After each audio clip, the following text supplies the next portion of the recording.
Boa noite, pessoal.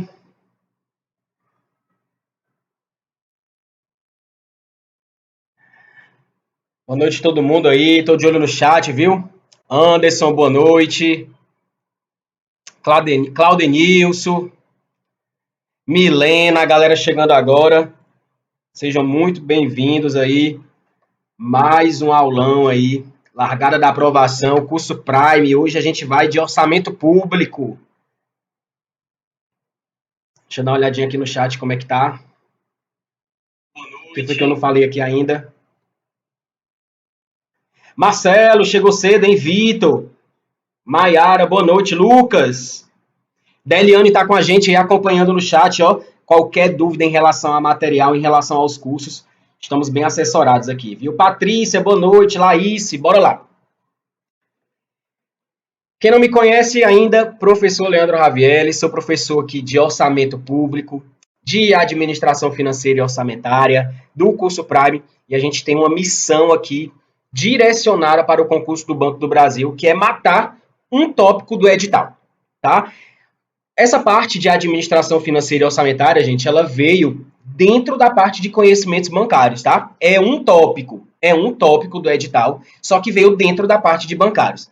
E como as bancas, elas costumam ser chatinhas em relação, quando elas colocam alguma temática um pouco mais genérico, pode cobrar qualquer coisa, tá? Então, se vocês pegarem lá, acho que é o tópico 4 do edital de vocês, vocês têm lá, orçamento público. Aí tem títulos do Tesouro, né? Essa parte vai ficar com o professor de conhecimentos bancários, melhor professor do mundo. O professor Cirlo vai matar essa parte aí de títulos de crédito, tá bom?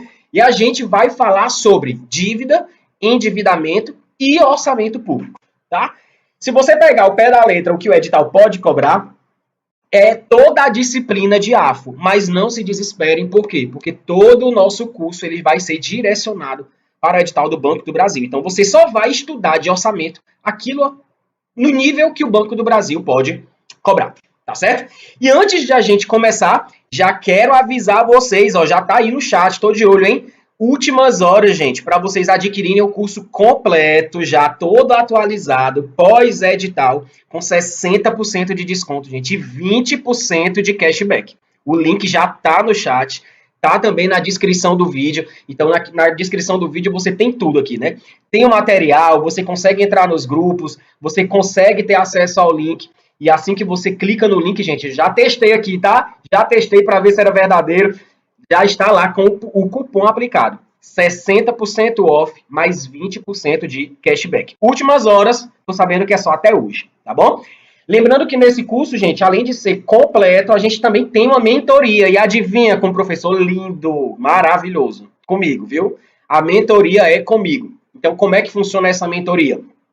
Eu vou dar todo o direcionamento para você trabalhar com as disciplinas do seu edital. Como é que você vai trabalhar dentro do curso? Então, eu explico como você monta um ciclo de estudos. Se você prefere trabalhar com quantidade de disciplinas por dia, tem. Se você gosta de por ciclo, também tem. Então, eu vou pegar na sua mão, vou dar todo o direcionamento para você saber como começar essa trajetória aí para o concurso do Banco do Brasil. Ou se você já está se preparando no pré-edital, você também vai aproveitar essa mentoria para direcionar os seus estudos aí para gabaritar de vez a SES Gran Rio, tá bom?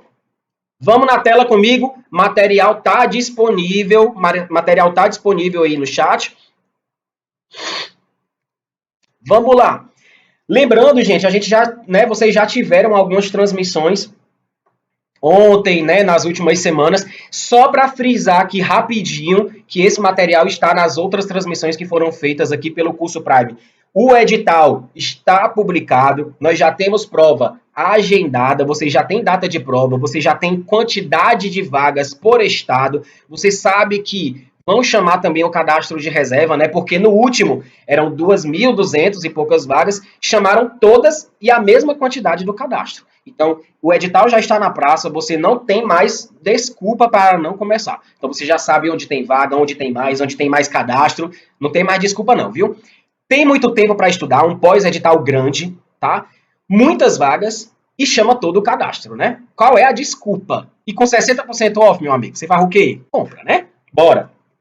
Então, esses materiais aqui na tela já foram disponibilizados em outras lives, tá?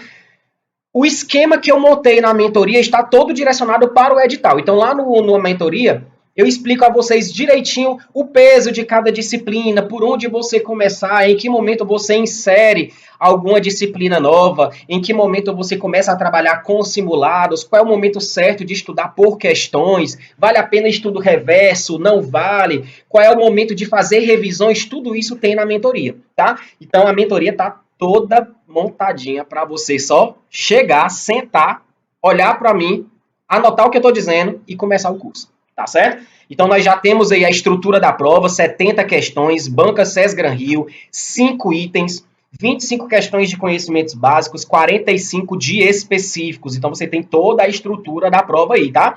Esse material já foi disponibilizado. Não é o que a gente vai usar hoje nas questões, não. É só para a gente revisar, porque eu sei que tem gente que está chegando pela primeira vez, né? Que vai decidir se matricular hoje. Então, só estou apresentando aqui a estrutura do nosso concurso, tá?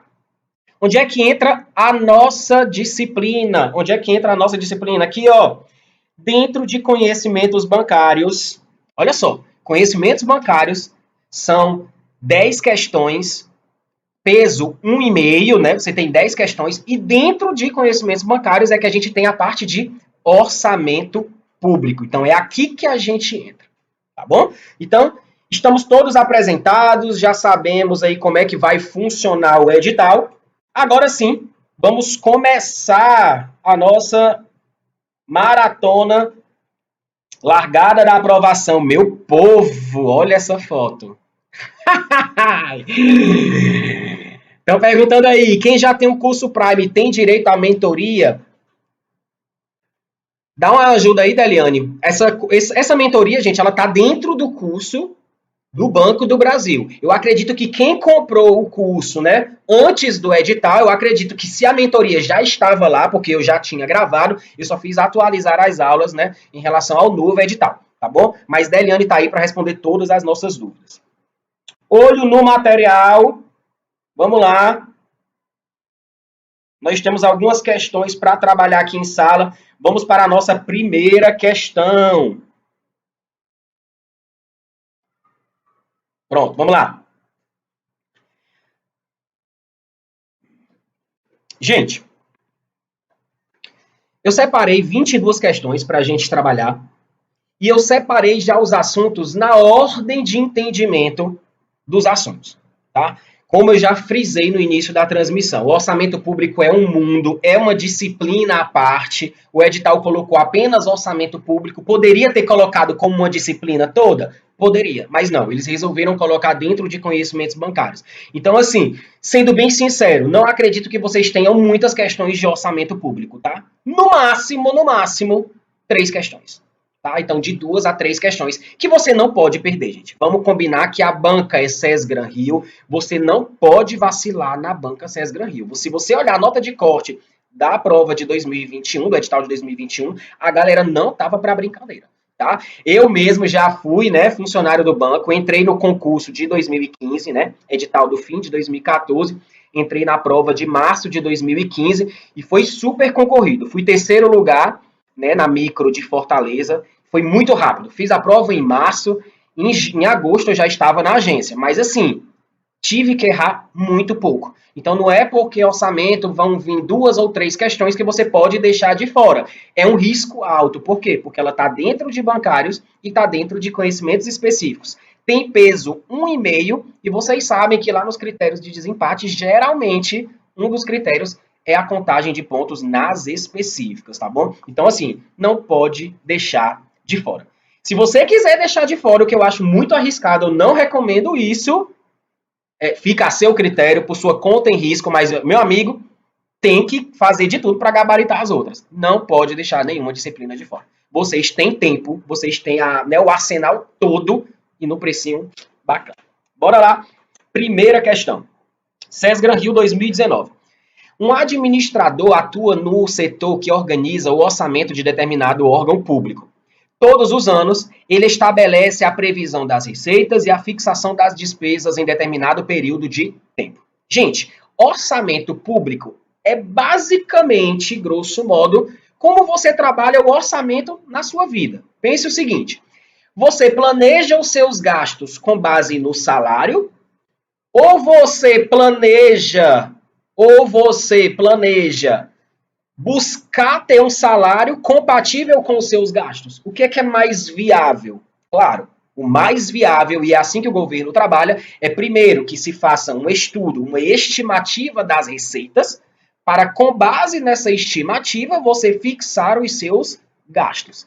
Isso é orçamento público. E é com base nessa gestão dos recursos públicos que a nossa disciplina aí se cria. Então, basicamente, um gestor, um administrador, ele vai trabalhar nesse sentido. Ele vai fazer a previsão das receitas e, com base no que ele pretende arrecadar, do que ele estima arrecadar, ele vai fixar os gastos públicos para determinado período de tempo, que a gente vai ver muito ao longo dessa aula, que é o que a gente chama de exercício financeiro. Exercício financeiro é o período de tempo em que se executa um orçamento público, a lei orçamentária anual. A gente vai falar várias vezes em relação a isso, tá? Então, exercício financeiro, no caso do Brasil, ele coincide com o nosso ano civil. Qual é o ano civil que você conhece? O bonitinho do calendário lá, né? 1º de janeiro a 31 de dezembro. Então, vocês já devem ter ouvido aí, né, no Jornal Nacional, no Instagram, nas redes sociais da vida. Orçamento foi aprovado. Executivo já enviou o orçamento, o Congresso já aprovou o orçamento para 2023. Tudo isso a gente precisa entender, porque tudo isso faz parte do processo orçamentário. Então, o período de tempo em que se executa as receitas e que se executa as despesas é o que a gente chama de exercício financeiro. O orçamento público, gente, hoje, ele é um instrumento de planejamento. Mas nem sempre foi assim. Tá? Lá no curso teórico vocês vão ver que eu vou trabalhar toda a evolução do orçamento, como foi que o orçamento surgiu, como é que ele era tratado lá atrás, lá nos primórdios, como foi que ele foi evoluindo até a gente chegar hoje. Hoje nós temos, de acordo com a Constituição Federal de 88, nós trabalhamos com um método integrado, um sistema integrado, em que o orçamento público ele aborda 3 leis orçamentárias. 3 leis orçamentárias que a gente vai falar muito na aula de hoje, tá? Plano plurianual, lei de diretrizes orçamentárias e lei orçamentária anual, tá? Deixa eu sair aqui da tela. Essas 3 leis é o que a gente chama de leis orçamentárias. Lembrando que isso aqui faz parte de um sistema integrado. Veja que o orçamento público ele está totalmente vinculado à ideia de planejamento, que é o gabarito da nossa primeira questão. Então preste atenção. Como aqui não é uma aula teórica, é uma aula, né, de reta final, eu só quero que vocês associem isso. Lá atrás, quando o orçamento surgiu, não se tinha, o governo, ele não trabalhava os gastos e a arrecadação de maneira planejada. Basicamente, o que o governo fazia era, a gente vai arrecadar 100 porque precisa gastar 100. Não tinha planejamento, não tinha objetivo de médio ou longo prazo, não existia nenhum sistema integrado, não existia plano plurianual, não existia lei de diretrizes orçamentárias. Não, basicamente, o orçamento lá atrás, que é o que a gente chama de orçamento tradicional, ele só estava preocupado com a metodologia contábil. Quanto eu preciso gastar e quanto eu tenho que arrecadar. Ou seja, a minha arrecadação estava somente vinculada ao que eu precisava gastar para manter a unidade, para manter o poder público funcionando, sem nenhuma ideia de planejamento de longo prazo, sem nenhuma ideia de compromisso, de agenda de governo, políticas públicas, nada disso existia, tá bom? Então hoje o orçamento público ele é trabalhado como uma forma integrada e ele é um instrumento de planejamento. Gabarito da nossa questão aí, letra E. Então preste atenção. Orçamento público tanto pode ser conceituado como essa disciplina que está no edital de vocês, como orçamento público pode ser também, anota isso aí, orçamento público em sentido estrito é a própria lei orçamentária anual. Então, quando você assiste o jornal e vê aí, o orçamento para 2023 foi aprovado, é esse orçamento aqui, ó. É a Lei Orçamentária Anual para 2023 foi aprovada. Então, as receitas previstas para 2023 e as despesas fixadas para 2023 podem, de fato, ser executadas, tá bom? Então, preste atenção. Orçamento público tanto é disciplina, sentido amplo, como é o próprio orçamento do ano. É o planejamento, é um instrumento de planejamento daquele ano, tá bom? Daqui a pouco a gente vai falar um pouquinho sobre cada um desses instrumentos aqui. Eu só estou apresentando uma visão ampla para vocês, tá bom? Então, gabarito da primeira questão, letra E. Essa segunda questão aqui é muito interessante. Por quê? Porque como nós estamos diante de um edital que cobra a disciplina de orçamento público e o Banco do Brasil, como uma sociedade de economia mista, né, que é uma instituição de caráter privado, que faz parte da administração indireta, ela é toda diferenciada. Por exemplo, a Lei 4.320, que é uma lei que trata de normas gerais de finanças públicas, que é como se fosse a base para todo o estudo de AFO, né, para o estudo de orçamento público, o Banco do Brasil não segue essa lei. O Banco do Brasil não obedece às regras da Lei 4.320. O Banco do Brasil, ele obedece às regras das leis das sociedades anônimas, né? Lei das SAs, Lei 6404. Então, veja, o estilo de cobrança da prova de vocês pode ser um pouco diferente das questões mais tradicionais de AFO, de orçamento público e de direito financeiro. Olha essa segunda questão aqui. O orçamento empresarial, tá vendo? O orçamento empresarial, ele é diferente do orçamento público. Então, o orçamento empresarial ele está totalmente focado na iniciativa privada. É a ideia que entra aí o Banco do Brasil, né? Sociedade de Economia Mista. Concurso aí de vocês. Ele é subdividido em duas partes. O orçamento operacional e o orçamento financeiro. Gente, essa questão aqui foi bem maldosa porque ela trata de doutrina, tá? Então, vamos lá. Vamos esquematizar isso aqui, porque se cair na prova de vocês, meu amigo, só aluno Prime vai saber. O orçamento ele pode ser visto sob o enfoque operacional e sob o enfoque financeiro. Sob o enfoque operacional, nós vamos estar diante de quem? De quais ações da empresa? Setor de vendas, setor de produção, setor de despesas, a parte de custo, né? Porque custo é uma coisa, despesa é outra. E nós temos também o orçamento operacional. Ou orçamento financeiro, desculpa. O orçamento financeiro, ele vai tratar de quais atividades? A gente vai falar aqui de fluxo de caixa, por exemplo. A gente vai falar de investimentos. A gente pode falar de atividades de financiamento. Podemos falar também das demonstrações contábeis. Demonstrações contábeis. Podemos incluir também a análise das demonstrações contábeis, a galera que estuda contabilidade, né? Então, veja, olha essa divisão aqui. Ela é doutrinária, tá? Então, presta atenção. A banca queria que você associasse um item que faz parte do orçamento financeiro. A gente tem aqui, ó, caixa, gabarito, letra C. Veja, é uma questão que para os alunos mais experientes, para a galera que já é afiada em AFO, talvez nunca tenha visto. Galera que estuda para área fiscal, área de controle, TCU, não interessa. Esse é um tipo de questão que se torna básica para um banco e muito difícil lá para a galera que estuda AFO de uma maneira mais tradicional. Foi por isso que eu resolvi trazer essa questão muito interessante e é o tipo de questão que pode aparecer numa prova para banco. Por quê?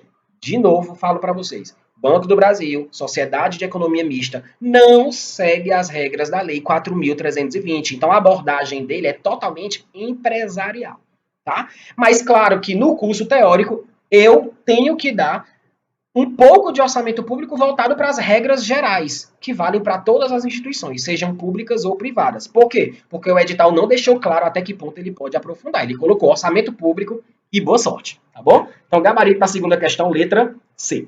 Cadê os likes, meu povo? Cadê os likes? O que é que vocês estão achando? Coloca aí no chat. Quem aí já é aluno, quem diz assim, hoje eu vou comprar, hoje eu vou adquirir. Bora, porque, meu amigo, tô sabendo que é só até hoje, hein? Só até hoje o preço tá top. Vamos lá. Terceira questão, mais uma questãozinha conceitual, tá? Mais uma questãozinha conceitual. Vamos lá. A Constituição Federal em vigor com relação ao orçamento público não preconiza o seguinte. Vamos lá. É uma questão boa por quê? Porque é uma questão da Banca Sesgran-Rio, em que 4 itens estão corretos e somente um está errado. Item que está correto para a banca é item para você guardar. Por quê? Porque a Sesgran-Rio repete muitas questões. Ela não repete a mesma questão, mas ela repete os itens em várias outras questões. Então você tem que tomar cuidado com relação a isso, tá? Letra A. O orçamento público revela as prioridades e os programas de ação da administração pública, conjugando as necessidades e os interesses dos 3 poderes. Gente, por mais que você não tenha um entendimento teórico amplo, vasto, por mais que você não seja expert no assunto de orçamento, você tem que tomar cuidado que algumas questões você pode fazer pelo bom senso. Então, não é aquela história, professor, você não tem noção de nada, eu vou fazer todas no bom senso. Então, também não, né? É para isso que existe o curso teórico, tá? Mas a gente vai procurar algo estranho nessas alternativas, já que a gente está numa maratona aqui, né? Nessa letra A, nenhum problema. Orçamento público, de fato, ele revela as prioridades e os programas que a administração pública planeja executar, conjugando com as necessidades e os interesses dos 3 poderes, executivo, legislativo, judiciário. A gente não pode esquecer também do Ministério Público, da Defensoria Pública, tá bom? Então, nada de errado aqui com a letra A. Letra B. O orçamento público é lei em sentido formal. Lembra quando eu falei para vocês de que o orçamento público ele é um sistema integrado, ele é formado por 3 instrumentos de planejamento, PPA, LDO e LOA, né? Plano Plurianual, Lei de Diretrizes Orçamentárias e Lei Orçamentária Anual. Esses 3 instrumentos são lei.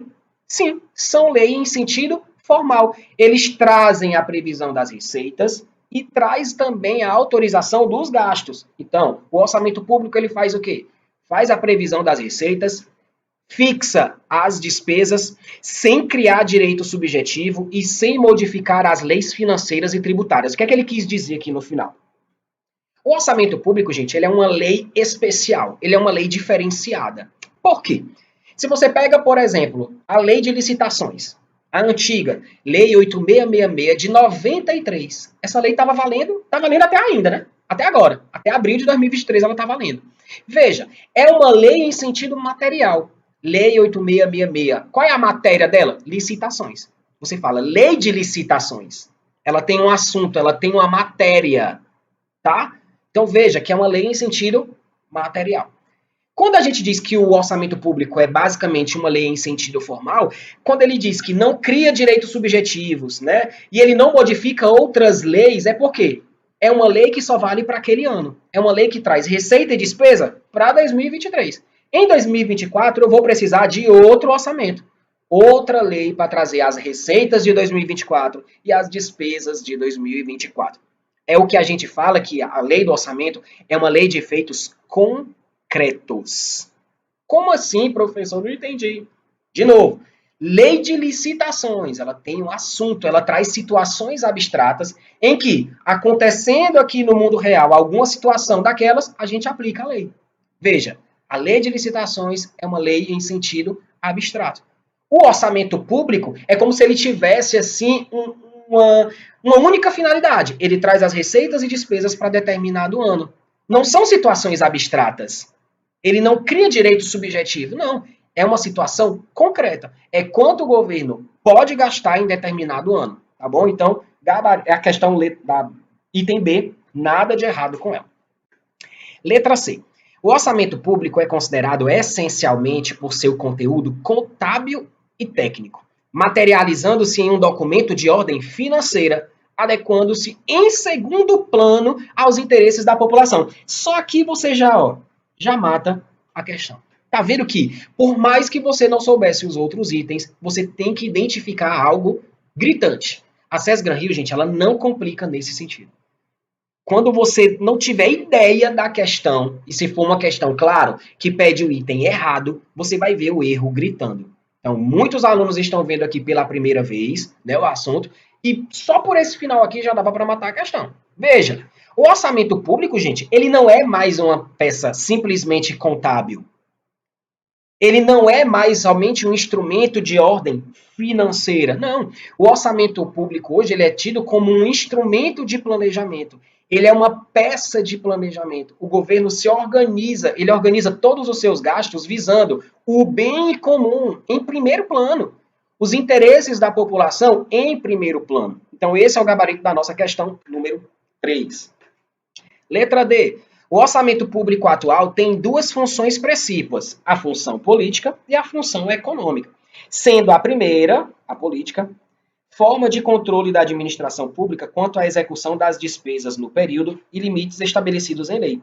E a segunda, a econômica, traduz-se na necessidade do equilíbrio econômico do orçamento, evitando-se o excesso de endividamento público. Questãozinha tranquila, né? Gabarito, letra C.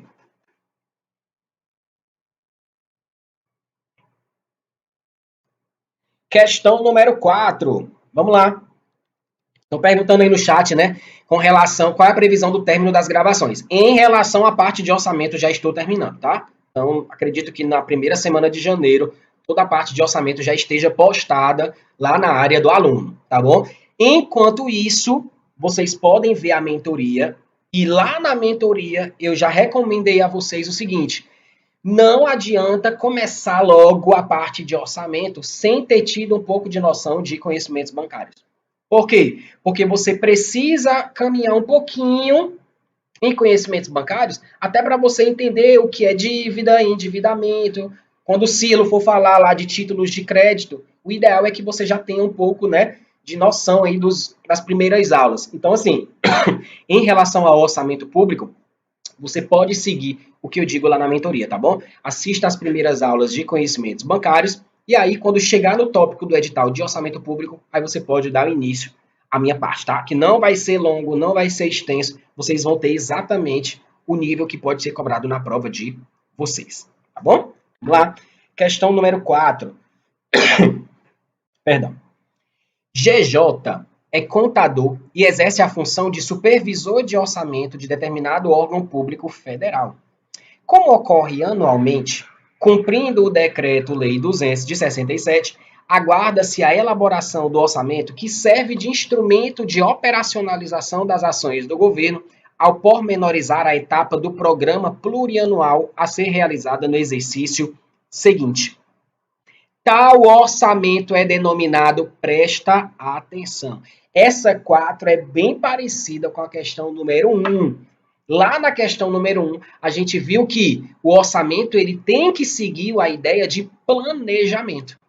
Só que hoje a doutrina chama esse orçamento planejado, voltado para o atingimento de objetivos, de metas, buscando a finalidade pública, buscando o bem comum. Hoje, isso é chamado de orçamento programa. E é algo que a gente trabalha muito no curso teórico. Orçamento programa é a ideia de orçamento público hoje. Porque lá atrás, no orçamento tradicional, ou no orçamento clássico, né, também chamado, tudo era feito sem nenhum planejamento. Então, veja, a partir de que momento o orçamento público passou a trabalhar com a ideia de planejamento, das ações planejadas, com o orçamento integrado, a partir do orçamento programa. Então, lá no curso teórico, a gente vai falar de orçamento tradicional, que foi como ele começou, que é o orçamento clássico. Qual foi a evolução do orçamento até chegar no orçamento programa. Então, veja, a questão ela traz uma situação que diz assim, ela dá as características e pergunta, que tipo de orçamento é esse? É O orçamento programa, gabarito letra D. Não confunda essa questão 4 com a questão 1. Por quê? A questão 1 diz o seguinte: segundo a doutrina, o orçamento público é um instrumento de planejamento. Sim, mas hoje esse orçamento público segue a técnica do orçamento programa. Então, orçamento programa é uma técnica orçamentária. Orçamento programa é uma espécie de orçamento. É como o orçamento é trabalhado hoje. O orçamento programa, ele é planejado totalmente. A gente trabalha com a ideia de planejamento. Antes do orçamento programa não existia essa ideia de planejamento, mas a questão ela está pedindo o tipo de orçamento e não se ele é ou não planejado. O tipo de orçamento é orçamento programa, gabarito letra D. Vamos para a questão número 5. Questão número 5, a gente já começa a trabalhar com os instrumentos de planejamento. Lembra que lá na questão eu falei, né? O orçamento público, ele segue a ideia de planejamento. Como é que funciona esse planejamento? Deixa eu mostrar aqui no quadro para vocês de maneira rapidinha, né? Vamos lá. Basicamente, o governo trabalha com 3 instrumentos, tá? Quais são os instrumentos? Isso aqui eu vou desenhar muito lá no curso teórico. Nós temos 3 leis orçamentárias: o Plano Plurianual, a Lei de Diretrizes Orçamentárias e a Lei Orçamentária Anual. O Plano Plurianual, ele é um instrumento de médio prazo. Ele tem duração de 4 anos. Ele tem um caráter mais estratégico. Por quê? Porque o Plano Plurianual, ele vai trazer quem? O que a gente chama de DOM. O que é o DOM? Diretrizes. Olha aí, as diretrizes do governo vão aparecer onde? No Plano Plurianual. Os objetivos do governo e as metas do governo. Ele vale para 4 anos. Tá certo? Ele é um instrumento de médio prazo. Cuidado, porque você vem viciado lá da administração e acha que aqui é longo, aqui é médio e aqui é curto prazo, né? Negativo. Plano plurianual é de médio prazo. Tá certo? Quando a gente passa para a Lei de Diretrizes Orçamentárias e a Lei Orçamentária Anual, as duas têm duração de 1 ano, tá? Tanto a Lei de Diretrizes Orçamentárias como a Lei Orçamentária Anual, elas têm duração de 1 ano. Ou seja, durante um período de um plano plurianual, eu tenho 4 leis orçamentárias e 4 leis de diretrizes orçamentárias. Tá, professor, se cada uma tem duração de 1 ano, qual é a diferença da LDO para a LOA? Preste atenção. A LDO, ela vai orientar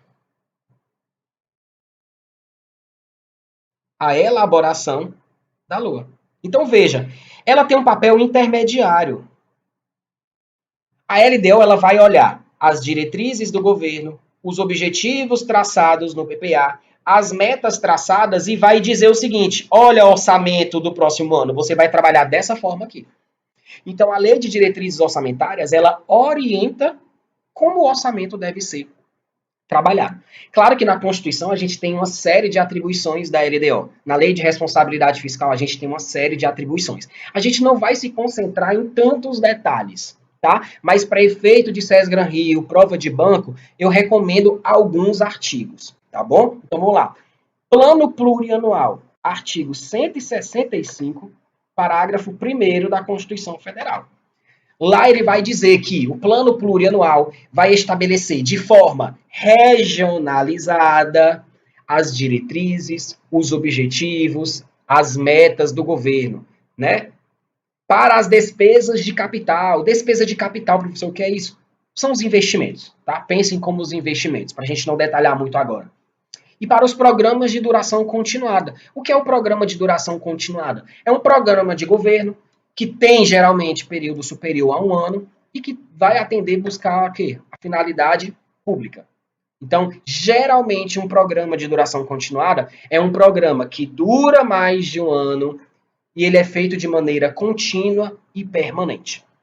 Em relação à Lei de Diretrizes Orçamentárias, eu recomendo que vocês leiam o artigo 165, parágrafo 2º.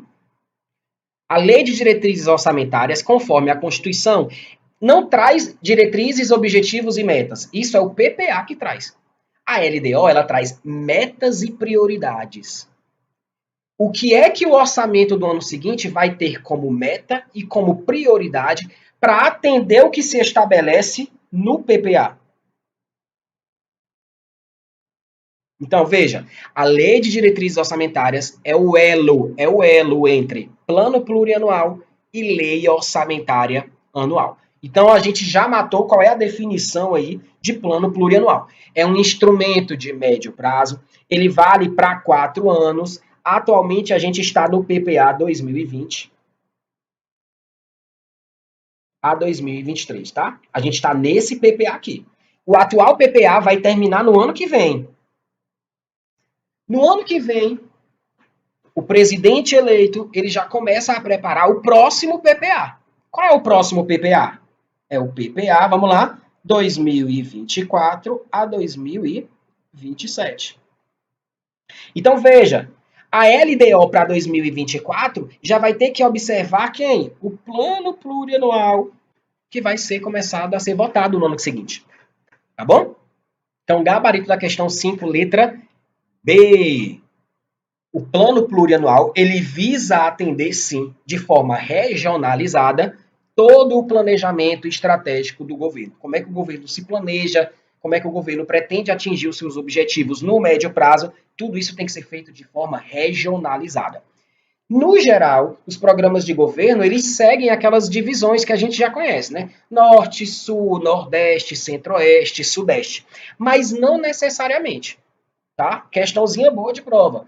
Os programas do plano plurianual não necessariamente precisam seguir as mesmas divisões, né, territoriais que a gente faz, né, em Norte, Sul, Nordeste, Centro-Oeste, não necessariamente. A grande maioria, sim. Mas nada impede que o governo tenha um programa de governo com alguns estados do Nordeste, alguns do Centro-Oeste, alguns estados do Sudeste, não tem problema nenhum, tá bom? Então, questão 5, letra B de bola.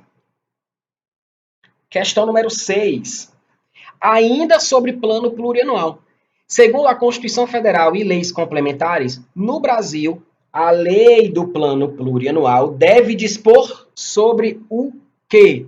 Meu amigo, se você pegou o bizu aqui, ó, diretrizes, objetivos e metas, você já consegue fazer essa questão aqui. Por mais que você não saiba os outros assuntos, você precisa marcar o X no buraco certo lá no dia da prova, né? Então vamos lá. Plano plurianual traz quem? Diretrizes, objetivos e metas da administração pública federal para as despesas de capital, e você vai anotar aí que é sinônimo de investimento por enquanto, tá? Por enquanto. E para os programas de duração continuada, anota aí. Programa de duração continuada são aqueles feitos e realizados de maneira contínua e permanente. E claro que são programas finalísticos. O que são programas finalísticos? São aqueles programas que buscam entregar algum bem ou algum serviço à sociedade. Tá bom? Gabarito da questão 6, letra B. Vamos para a questão 7. Questão número 7, já passamos aí para o segundo instrumento de planejamento. Agora a gente vai falar sobre a Lei de Diretrizes Orçamentárias, tá? LDO. SESGRAN Rio 2018. A Lei de Diretrizes Orçamentárias exerce um papel importante no sistema federal brasileiro. Qual é o papel da LDO, gente? Vamos lá, recapitular. Vamos olhar aqui de novo para o exemplo, ó. Vamos olhar aqui para o desenho da questão. Qual é a principal finalidade da Lei de Diretrizes Orçamentárias? É direcionar, é orientar a LOA como ela deve ser elaborada, quais são os limites, quais são as regras que o orçamento deve seguir para poder cumprir as diretrizes, os objetivos e as metas estabelecidas onde? No plano plurianual. É a principal função da Lei de Diretrizes Orçamentárias. Vamos lá. Letra A, ele diz: essa lei, a LDO, Estabelece um plano de 4 anos. Opa, falou de 4 anos, você já sabe que isso aqui é quem? Plano plurianual. Letra B. Orienta a elaboração da LOA. Opa, já achamos. Tá aqui, ó. Orienta a elaboração do orçamento público. Ó, orienta a elaboração do orçamento. Letra C.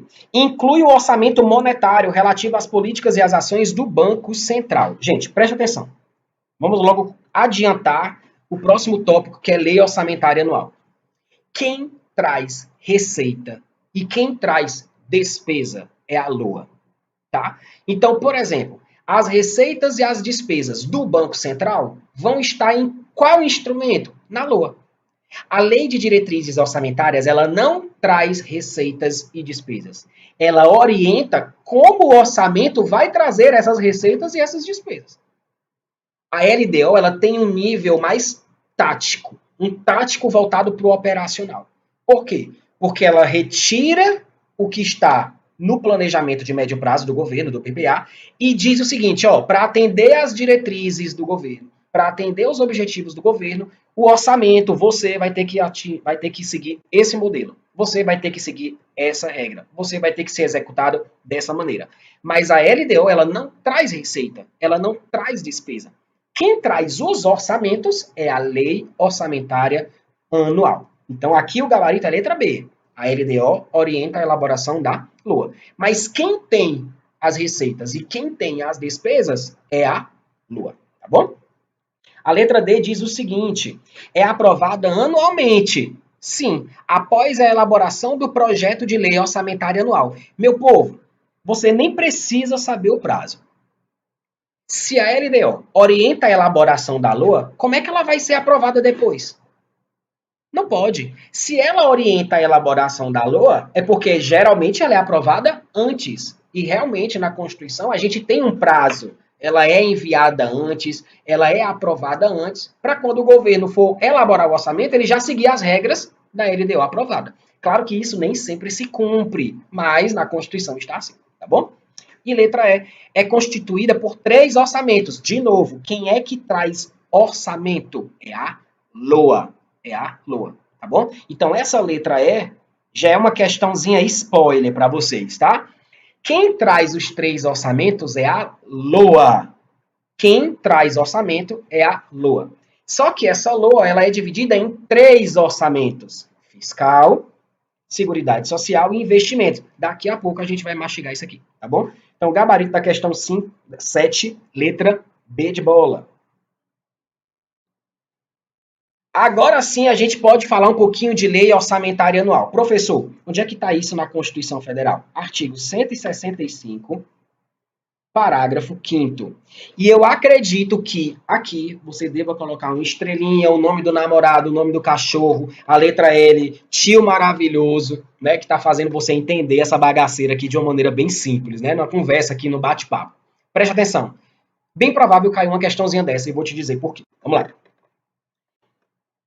É a LOA que traz o orçamento. Então, quando você assiste o Jornal Nacional, orçamento de 2023 foi aprovado, é disso aqui que a gente está falando. Lei Orçamentária Anual.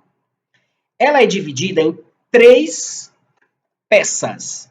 Não são 3 LOAs, pelo amor de Jesus Cristo. São 3 peças. É como se a gente tivesse 3 instrumentos que juntos formam a Lei Orçamentária Anual. Então, é uma única lei, tá?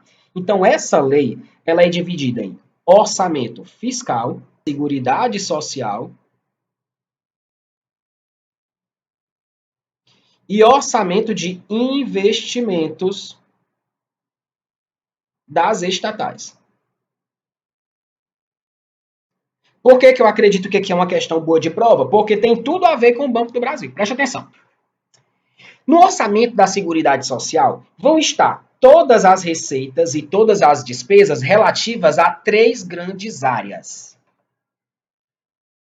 previdência, assistência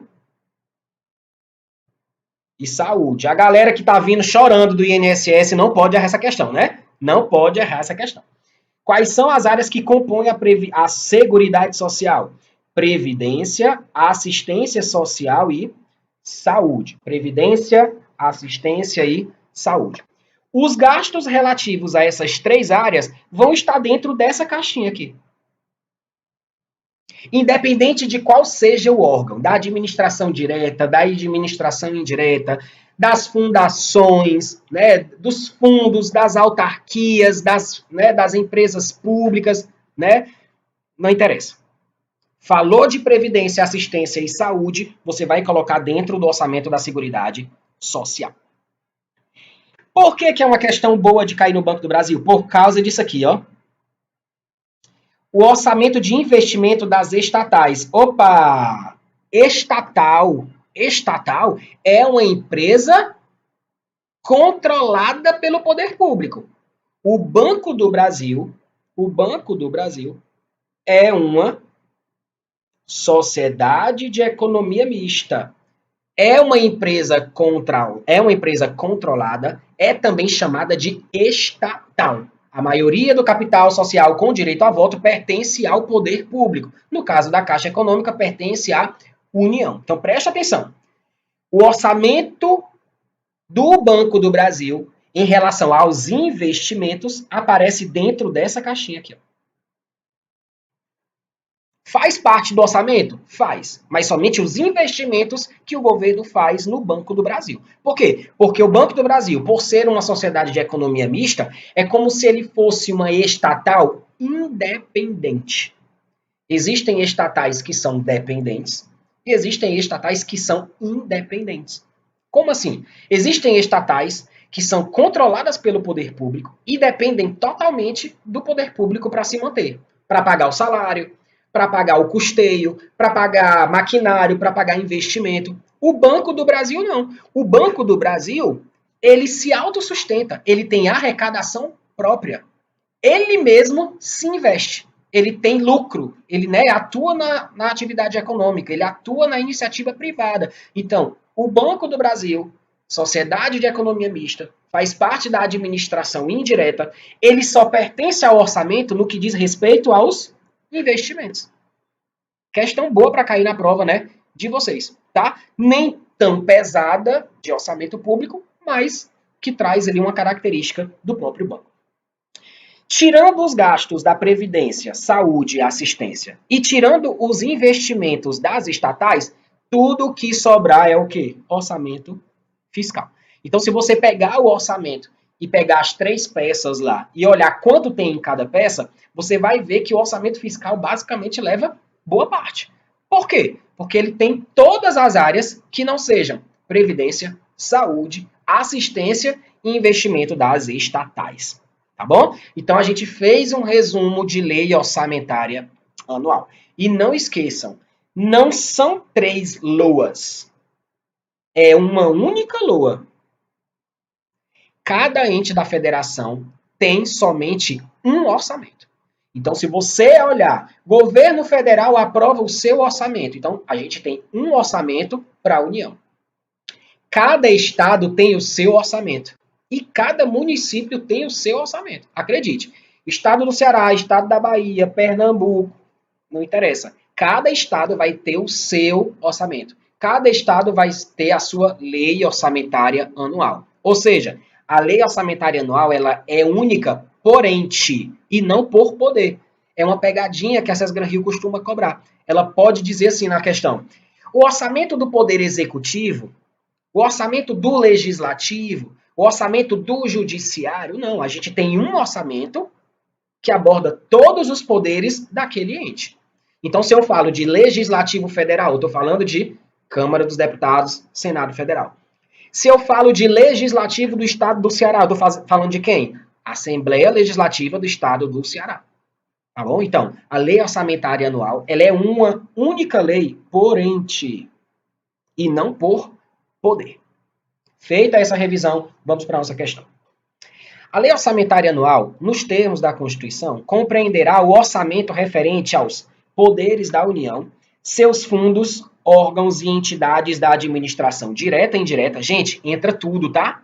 Tudo. Administração direta, indireta, autarquia, fundação, fundo, tudo que é gerido, administrado e constituído pelo poder público vai fazer parte do orçamento. Incluindo as fundações instituídas e mantidas pelo poder público, que é instituído de quê? Orçamento fiscal. Esses outros aqui foram inventados, tá? Não existe, não. Veja que a banca não colocou Seguridade Social, a banca não colocou investimento. Ela queria só saber se você sabia o nome dos três. Simples assim, né? Só que a gente já matou o que é que cada um contém, tá bom? Gabarito da questão 8, letra A. Questão número 9. Vamos lá.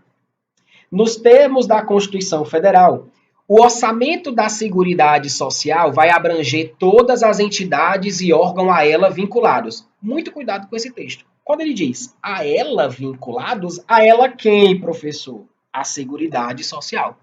Então, não caia na pegadinha de achar que professor quer dizer que lá no orçamento da Seguridade Social só vai ter os gastos do Ministério da Saúde e da Previdência Social? Não.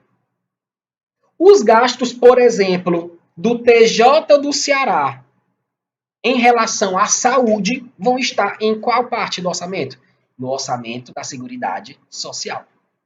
Mesmo o TJ não sendo uma entidade da Previdência, da Saúde e da Assistência. Então, veja, o que está no orçamento da Seguridade Social são todas as receitas e todas as despesas dessas três áreas: Previdência, Assistência e Saúde. Então, o que está no orçamento da Seguridade Social são os gastos das três áreas e não somente do Ministério da Previdência, né? Não somente do Ministério da Saúde, não. Qualquer gasto da saúde, qualquer gasto com previdência e qualquer gasto com assistência vai fazer parte do orçamento da Seguridade Social, tá bom? Então, voltando na questão.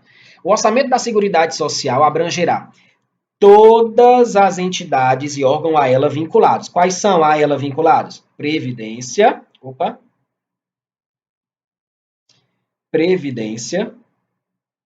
saúde, e assistência, tá? Da administração direta ou indireta, bem como dos fundos instituídos e mantidos pelo poder público, incluindo também quem? Quem é que entra dentro de qualquer orçamento da administração indireta? As fundações. Veja que a própria definição ela já está na Constituição Federal. Então veja, o orçamento ele vai ter receita e despesa da administração direta. O que é administração direta, professor? Pelo amor de Deus. Aquilo que faz parte dos entes políticos, né? União, Estado, DF e municípios. Secretarias, ministérios. Bem como autarquia, fundação, empresa pública e sociedade de economia mista. Bem como os fundos instituídos pelo poder público, não interessa. Então veja, dentro do orçamento da Seguridade Social vão estar também as fundações públicas. Tá bom? Gabarito da questão 9, letra A. Veja, nos outros itens ele tentou colocar aí entidades que não integram ali o orçamento geral da União. Por exemplo, associação civil, organização terceirizada, terceiro setor, né, as paraestatais, entidades assistenciais, não. Você só precisa saber que tanto a administração direta como a administração indireta dessas três áreas aqui fazem parte do orçamento da Seguridade Social. E quando a gente fala de administração indireta, a gente coloca autarquia, fundação, empresa pública e sociedade de economia mista. Gabarito da questão 9, letra A. Questão número 10. Vamos lá. Nos termos da Constituição, a lei que compreenderá as metas e prioridades da administração, vamos lá, decoreba de prova. Artigo 165, parágrafo 2º. Parágrafo 2º da Constituição Federal. Você já decorou 3 letrinhas, né? Vamos lá. PPA. Plano Plurianual traz quem? O dom. Que dom é esse? Vamos lá.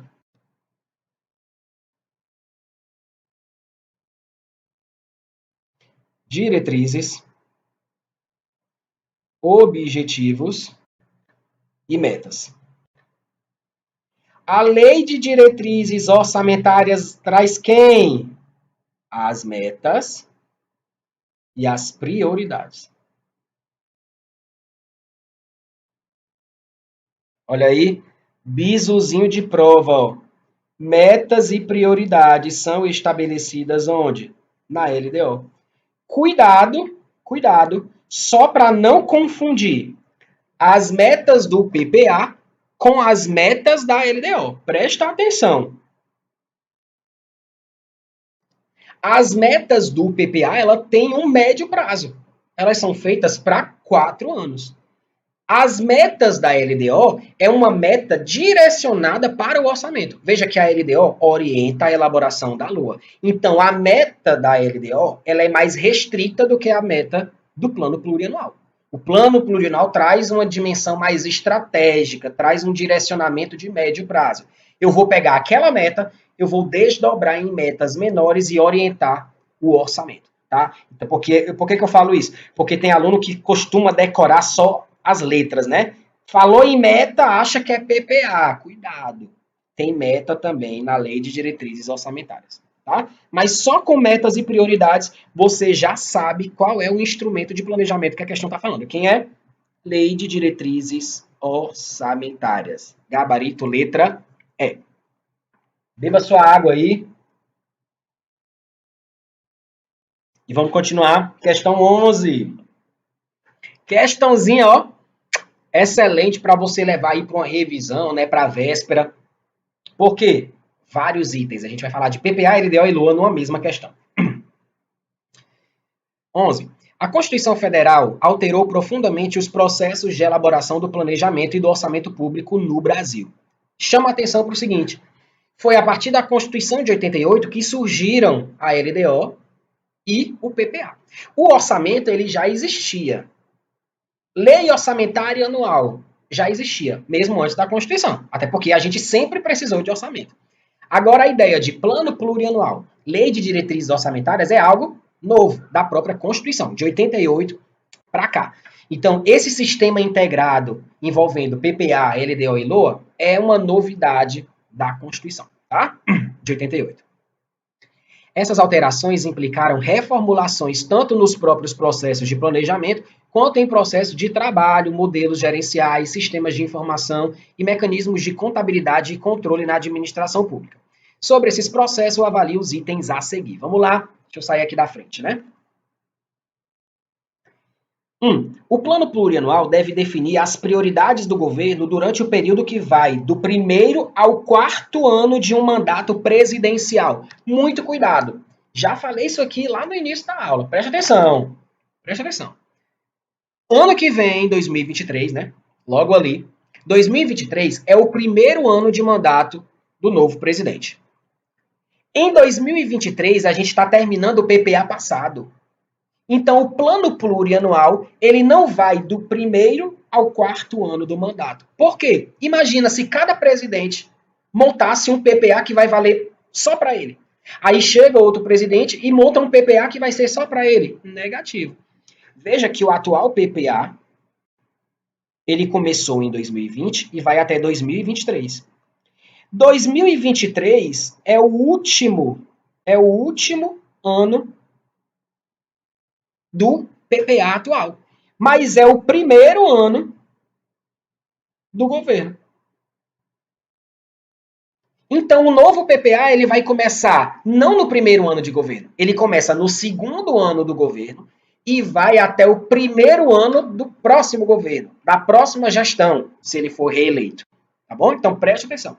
O plano plurianual ele é de 4 anos, mas ele não coincide com o mandato do presidente. Não coincide com o mandato do governador, não coincide com o mandato do prefeito.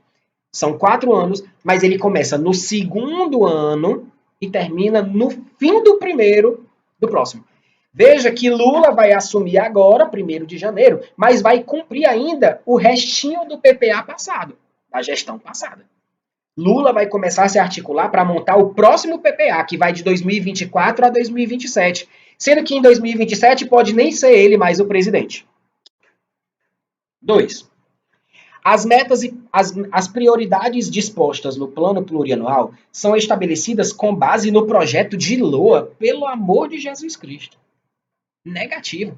O plano plurianual está lá em cima. O plano plurianual traz diretrizes, objetivos e metas para médio prazo, para 4 anos. Pelo contrário, é o orçamento lá embaixo que deve observar as regras da LDO e a LDO que vai dizer o que é que o orçamento vai pegar do plano plurianual. Então, não é o PPA que vai estar, né, as prioridades vão estar conforme a LOA, não. Pelo contrário, o orçamento da LOA que tem que estar em conformidade com o PPA, obedecendo às regras da LDO. Então, 2 também é errado. 3. A lei orçamentária anual autoriza as despesas, de acordo com a estimativa das receitas. Olha aí, perfeito. Qualquer gasto do governo precisa estar no orçamento. Não pode ser executada nenhuma despesa se não tiver prevista onde? Na LOA. Por quê? Porque é a LOA que traz todas as receitas e todas as despesas. Se todas têm que estar lá, é porque ela tem que autorizar todas. Tá? E é claro que esses gastos são feitos de acordo com a estimativa da receita. Então, até aqui tudo bem. Ó. A lei autoriza as despesas de acordo com a estimativa das receitas e a previsão de arrecadação, definindo que o Poder Executivo deve submeter ao Congresso projeto de lei de crédito adicional, caso ele precise utilizar alguma coisa além do que está aprovado. Sim, inciso 3 está correto. Preste atenção. Nem sempre, isso é óbvio, né? Nem sempre o governo vai precisar exatamente daquilo que está na LOA. É claro que durante a execução do orçamento pode surgir alguma situação imprevista, algum gasto que não foi estipulado no orçamento, né? Algum valor que foi estipulado a menor e o governo precise retificar o orçamento durante o andamento. O nome disso é crédito adicional. Crédito adicional é para isso, é para retificar, para corrigir o orçamento que foi enviado na LOA. Ou seja, a LOA pode trazer um gasto insuficiente, ou seja, o governo precisa mais do que ela aprovou, ou a LOA pode precisar de um gasto que nem tinha sido previsto. Por exemplo, uma nova despesa, um novo tipo de gasto, gasto com pandemia, imprevisibilidade, urgência, uma guerra excepcional. Não tinha como estar sendo previsto, né? Então a gente pode recorrer a créditos adicionais. E, de fato, o orçamento ele é enviado do executivo para o legislativo. A gente não vai falar aqui muito de ciclo orçamentário, né? Porque, assim, senão a gente teria que dar todo o curso de AFO, tá? Mas funciona dessa maneira. Quem é que elabora a peça orçamentária? Poder Executivo. Poder Executivo monta todo o projeto de lei, de todo o ente, envolvendo todos os poderes, e encaminha para o Legislativo. Então, no governo federal, o presidente da República vai montar o Orçamento Geral da União. Esse Orçamento Geral da União vai ter todas as receitas e despesas do Judiciário da União, no caso, TRF, TRT, TRE, TSE, STJ, STM, né? Todos os gastos do Judiciário Federal têm que estar nessa lei orçamentária anual. Os gastos do Congresso Nacional, do Senado, da Câmara, têm que estar nessa lei orçamentária anual. Ministério Público da União tem que estar nessa lei orçamentária anual. Então, veja, ele vai consolidar todos os gastos e todas as receitas e vai enviar para quem? Congresso. Então, é o Executivo que envia o projeto de lei. Quem aprova a lei é o Legislativo. E é o Legislativo que aprova. Inciso 4. Gente, eu estou indo bem devagar, tá? Quem já tem aí, né, meus alunos, eu já vi que tem uns alunos mais safos aqui, que já são meus alunos de longas datas. Tenha um pouquinho de paciência, porque eu tenho que trabalhar de uma maneira mais lenta, porque nem todo mundo viu. E o nível de cobrança aqui no Banco do Brasil é um pouquinho menor do que diz respeito, né, às outras áreas, né? Área de controle, área fiscal. Então, realmente, eu estou indo devagarinho para todo mundo entender, tá bom? Inciso 4. A LDO é uma lei ordinária? Sim, não só ela, tá, gente? PPA, LDO e LOA são leis ordinárias, nenhuma é lei complementar. Válida apenas para um exercício, sim ou não? Sim. Lei de diretrizes orçamentárias e lei orçamentária anual valem para um ano. PPA equivale para 4. Gabarito, letra E. Lá embaixo do material de vocês tem um gabarito, tá? Vão conferindo aí comigo. Se tiver algum errado, né? Não foi o estagiário que errou, foi eu, viu? Questão número 12. OP. Na outra questão era OJ, né? Agora é OP. OP trabalha no setor de orçamento do Congresso Nacional e recebe os números de determinadas pessoas jurídicas para integrá-las nas rubricas orçamentárias. Nos termos da LRF, tá? Lei Complementar é a Lei de Responsabilidade Fiscal. A gente vai falar muito sobre essa lei, tá? Durante o curso. Claro que não toda, somente no que você precisa saber para a prova do banco. Conforme essa lei, integrarão as despesas da União e serão incluídas no orçamento as despesas de um determinado banco relativas a pessoal, encargos, custeio, incluindo os destinados aos benefícios e assistências aos servidores e aos investimentos.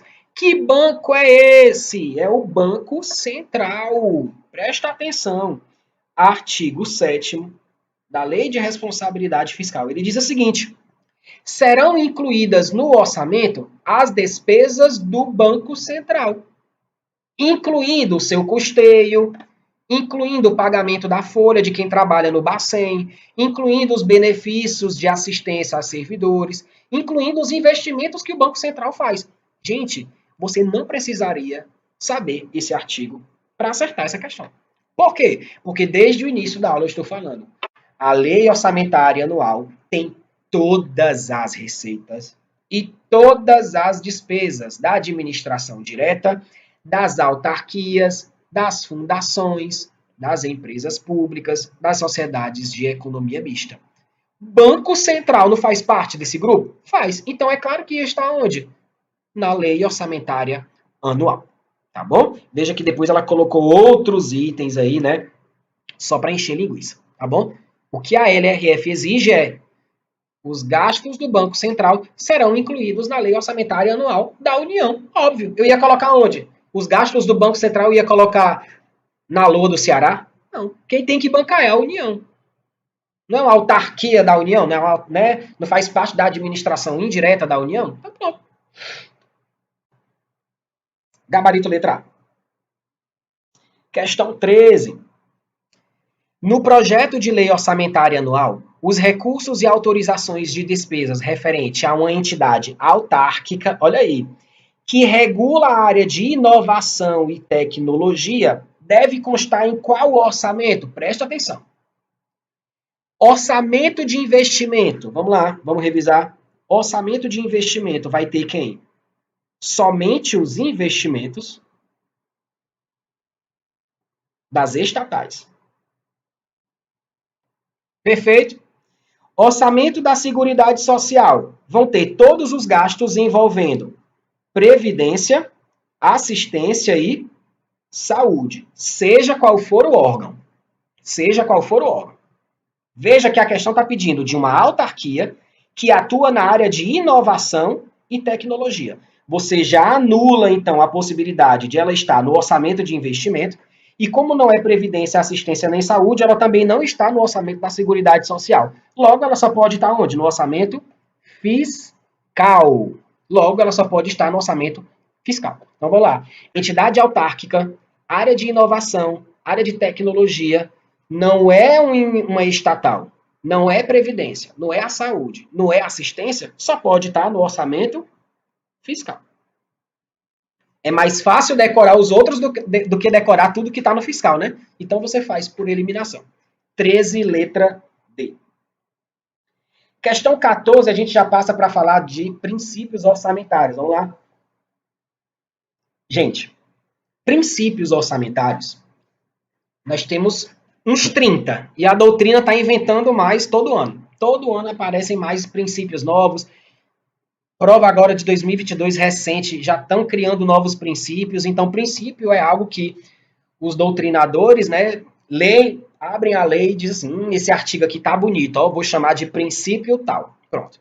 Então, eu não tenho condição de eu ficar dando todos os princípios para você. Não, isso a gente faz num curso teórico, né, num concurso de área administrativa, de área de tribunais, área fiscal e controle. Mas eu preciso chamar a atenção que Princípios orçamentários, por mais que não estejam mencionados expressamente no edital de vocês, o edital de vocês traz o quê? Orçamento público. E princípio é um negócio que tem que estar ali na veia, é intrínseco a qualquer disciplina. Você começa direito administrativo, você estuda princípios. Você começa direito constitucional, você estuda princípios fundamentais. Né? Você vai estudar direito penal, tem princípio. Você vai estudar direito tributário, tem princípio. E é claro que orçamento também tem princípio. Tá? Então existem 3 princípios basilares que o governo deve seguir. Né? Então a administração pública, ela segue 3 princípios. E aí eu quero que vocês anotem, tá? É o famoso UAU. UAU, vamos lá. Princípio da unidade, princípio da anualidade e princípio da universalidade. Vamos matar rapidinho esses 3 princípios e aí a gente já consegue matar várias questões com isso aqui. Princípio da unidade, eu já falei aqui o seguinte. Já falei para vocês na aula de hoje. Lembra que eu falei assim, ó, gente? Lembra que eu falei assim? Cada ente tem que ter um único orçamento. Esse único orçamento tem que ter todas as despesas e todas as despesas de todos os poderes e órgãos da administração pública, direta e indireta. Então, veja, princípio da unidade diz o quê? Que eu tenho que ter somente uma única lei orçamentária anual por ente. O princípio da universalidade diz o quê? Que essa lei orçamentária anual, além de ser única, ela tem que ter todas as receitas e todas as despesas. De todos os poderes, de todos os órgãos da administração pública direta e indireta. E o princípio da anualidade diz o seguinte, que essa única lei orçamentária anual que tem todas vai valer para um exercício financeiro.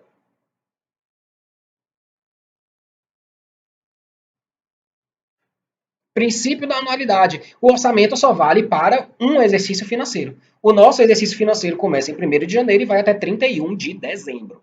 Só que existe outro princípio que é bastante cobrado, que é justamente o dessa questão. Princípio da exclusividade. Meu povo, o que é algo exclusivo? É algo, né, único. É algo que vai tratar somente daquilo. Então, a lei orçamentária anual, ela é exclusivamente uma lei que trata sobre receitas e despesas. Não podem constar outros assuntos que não sejam receitas e despesas. Princípio da exclusividade. Tá bom? Só podem constar matérias de natureza orçamentária e financeira. Receita e despesa. Olha o que a questão 14 fala. Historicamente, graçava crítica quanto à amplitude das normas que os responsáveis pela elaboração da lei orçamentária anual estabeleciam, dificultando a sua execução. Atualmente, o problema foi resolvido pela aplicação de qual princípio? Princípio da exclusividade. Por quê? Porque antes, o que é que os legisladores, né, o que é que o Congresso aproveitava lá no momento de discutir a lei? Colocava um monte de assunto que não tinha nada a ver com receita e despesa. Porque como sabe que a lei orçamentária anual tem data para ser enviada e tem data para ser aprovada, e é um negócio muito rápido, poucos meses a gente já tem a aprovação do orçamento, e todo ano eu tenho um orçamento novo, antes se colocava um monte de assunto que não tinha nada a ver com receita e despesa. Hoje isso acabou. Por quê? Princípio da exclusividade. E esse é um princípio previsto na própria Constituição Federal. Artigo 165, parágrafo 8º. Artigo 165, parágrafo 8º da Constituição Federal. Tá bom?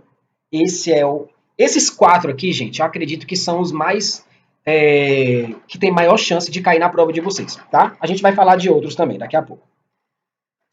Questão 15. O orçamento público é elaborado com finalidade de auxiliar os gestores na alocação adequada dos recursos públicos. Sua elaboração deve obedecer a alguns princípios. Aí, vamos lá. A apresentação detalhada das receitas e despesas no orçamento público está diretamente associada a qual princípio? Vamos lá. Essa questão traz um princípio que a gente não mencionou aqui, ainda na questão 14, né? Mas é uma questãozinha de revisão, porque a gente consegue matar todos os demais princípios. Vamos lá. Se algo precisa ser detalhado, é porque aquilo precisa ser o quê? Especificado. Como assim, professor? As receitas e as despesas, elas não podem estar colocadas de maneira genérica. Por exemplo, eu não posso colocar que o Banco do Brasil vai gastar 1 milhão em despesas gerais, gastos a classificar, gastos a mencionar, gastos que depois eu vou dizer o que é. Não pode. Então, o orçamento ele já nasce com as receitas e as despesas detalhadas. Esse é o princípio da especificação, que também pode ser chamado de especialização, ou também pode ser chamado de discriminação. Gabarito da questão 15, letra B. Vamos ver os outros princípios que a gente não viu ainda, né? Exclusividade, a gente já viu. Qual é o princípio da exclusividade? Que o orçamento só pode tratar de receitas e despesas. Princípio da publicidade, ele vale para toda a administração pública. Está lá no artigo 37 da Constituição Federal. Todo orçamento deve ser o quê? Publicado, né? É uma condição de eficácia da lei. A lei não vale enquanto não tiver o quê? Publicado. Transparência é algo que vai fortalecer a publicidade. A gente não espera só que o orçamento seja publicado no Diário Oficial. A gente exige o quê? Que ele seja transparente, que ele chegue ao maior número de pessoas, que ele seja publicado no Diário Oficial, que haja uma participação popular, né? Então, o princípio da transparência, ele está bem relacionado com publicidade. E princípio da uniformidade é aquele princípio que diz assim, ó, o orçamento ele deve manter um padrão. O orçamento ele deve manter uma estrutura uniforme para efeito de comparação. Por quê? Porque se a estrutura do orçamento for alterada todo ano, como é que eu vou comparar o orçamento de 23 com o orçamento de 20? Por exemplo, se a gente quiser comparar o orçamento de 2024, gastos da saúde, com o orçamento da saúde de 2020, se a estrutura for totalmente diferente, a gente não vai conseguir, né? Então, o ideal é que o orçamento mantenha uma uniformidade em relação à sua estrutura, tá? Eu não estou dizendo que as mesmas classificações têm que permanecer iguais para sempre, não. Mas a estrutura do orçamento ela deve manter um padrão, uma uniformidade. É por isso que esse princípio também é chamado de padronização. Então, gabarito da questão 15, letra B. As receitas e despesas precisam estar detalhadas. Detalhado é o quê? Especificado. Questão 16. A obrigatoriedade de o orçamento conter todas, meu amigo, você mata a questão com poucas palavras, ó. A obrigatoriedade de se conter todas as receitas e despesas de qualquer natureza, precedência ou destino, incluindo as dos fundos, incluindo os empréstimos, incluindo os subsídios, meu amigo, tudo, todas as receitas e todas as despesas. Que princípio é esse? Universalidade. Gabarito, letra D. Questão 17, vamos lá. Questãozinha boa, por quê? 4 itens, 4 princípios diferentes. 1. A inclusão de dispositivo estranho à previsão da receita e à fixação da despesa na LOA fere qual princípio? Exclusividade. O princípio da exclusividade é que diz que não se pode ter nada estranho à receita e à despesa. Trocou os princípios, né? 2. O princípio da unidade, aí você já tem que ler e tem que lembrar, unidade. Um único orçamento por ente. Vamos lá. O princípio da unidade estabelece que o montante da despesa não deve ultrapassar a receita. Opa, isso não é unidade. Isso aqui é o princípio do equilíbrio. Claro, o teto dos meus gastos é a previsão da receita. 3. A vedação da apropriação de receitas de impostos a determinado tipo de gasto, salvo as exceções previstas na própria Constituição, caracteriza o que a gente chama de princípio da não afetação das receitas. Perfeito, mais um princípio aqui para trabalhar com vocês. Gente, os impostos, em geral, não podem ser destinados a uma finalidade específica.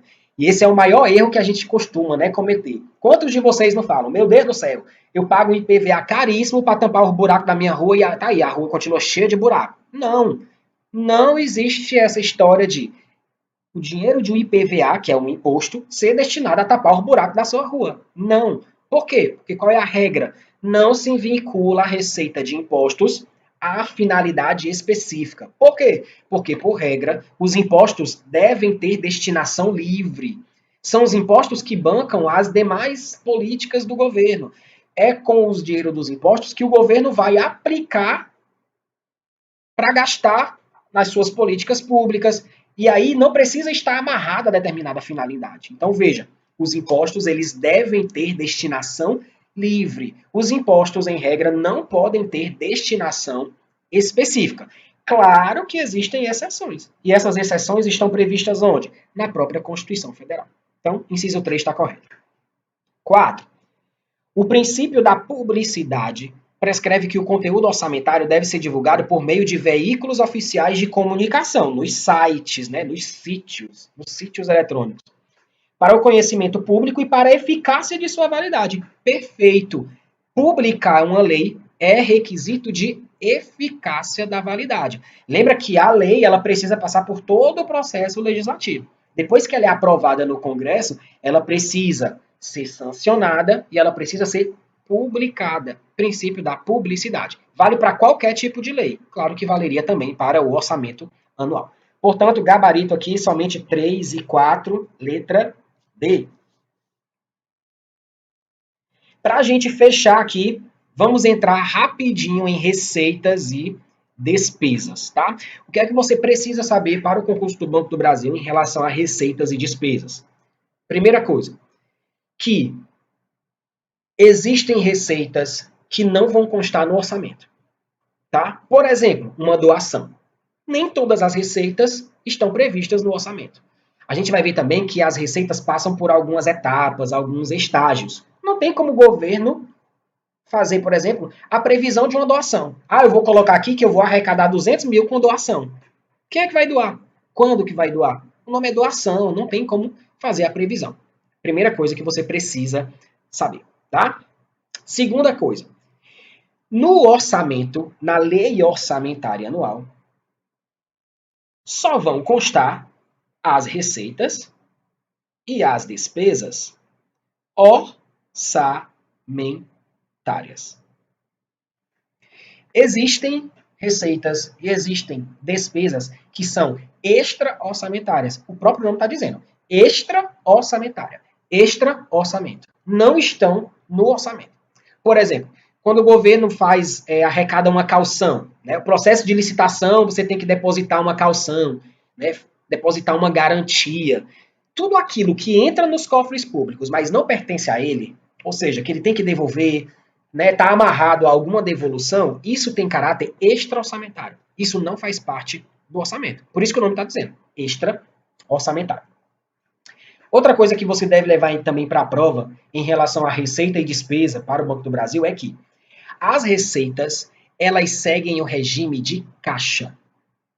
E as despesas, elas seguem o regime de competência. Como assim, professor? Regime de caixa. As receitas, elas pertencem ao poder público no momento em que elas são arrecadadas. Por exemplo, quando você vai e paga um boleto de IPTU, de IPVA lá no banco, naquele momento ali, você pagou, sei lá, na lotérica, pagou IPTU na lotérica, pagou no Itaú, pagou no Bradesco. Naquele momento ali, houve a arrecadação. O que é arrecadar? É quando você paga o seu boleto em alguma instituição financeira. Aquele valor já foi arrecadado, mas ainda não está na conta única do Tesouro. Por quê? Porque a conta única do Tesouro é mantida no Banco Central. Então, depois da arrecadação, tem outro momento, que é o chamado recolhimento. O recolhimento das receitas é feita para a conta única do Tesouro. Princípio da unidade de caixa ou unidade de tesouraria. Então, preste atenção. As receitas seguem o regime de caixa. Por quê?